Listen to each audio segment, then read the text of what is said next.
dealers.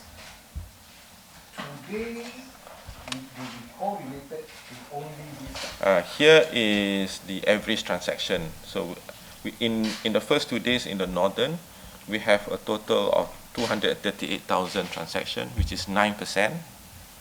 9% was due to insufficient balance. That number over a 2-day period has come down to 5%.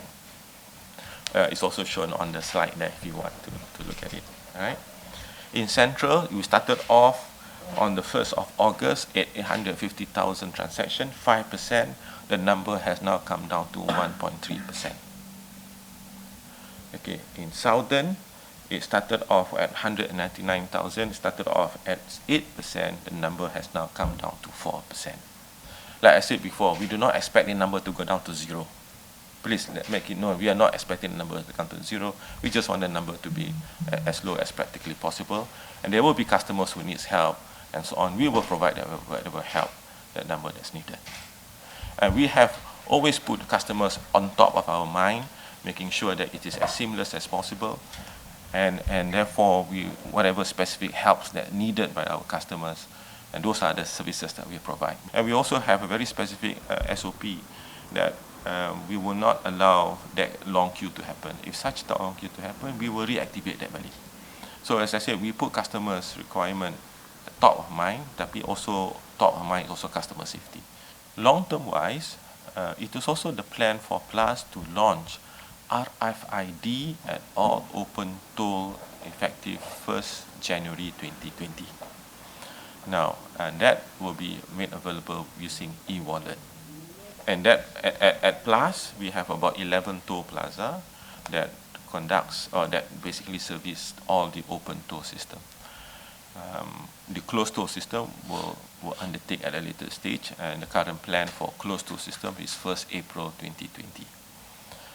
The open toll is to kick off in the 1st January 2020. Now, importantly, as customers get used to using RFID, the physical top-up via so-called touch and go card or the preload card will no longer be necessary. They just need to make sure that their e-wallet has got adequately loaded. But the facilities to adequately load the e-wallet, they can do via online, they can do via many means as provided by the, in this case, touch and go e-wallet. The experience of using RFID is seamless. You do not need to stop as you pass through the lane. There are equipment, readers and detectors that will detect your vehicle, and therefore there will be a smoother traffic and as to compare to what you experience here today. So that is the next step with respect to what we want to do, RFID.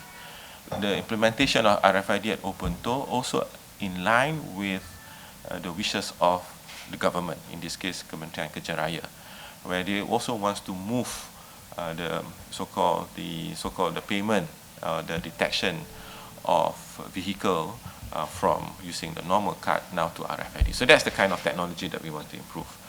And of course, as we go to this new experience, there will new feature. Customers will also face new experiences. This is something new, and one of which is they don't have to worry about topping up. No need to stop and find a location to top up, and they can do the top up at their convenience.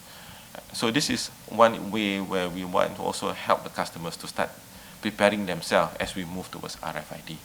It's not long, it's only in a few more days before 1st January comes into play. Slightly more than a month, and all our systems are already gearing up towards 1st January roll out untuk 11 toll plaza along PLUS Highway. Tetapi pihak kerajaan, I think it's importantly to note, it is not just at 11 toll plaza for PLUS. Pihak kerajaan plans to do it at all open toll 1st January 2020.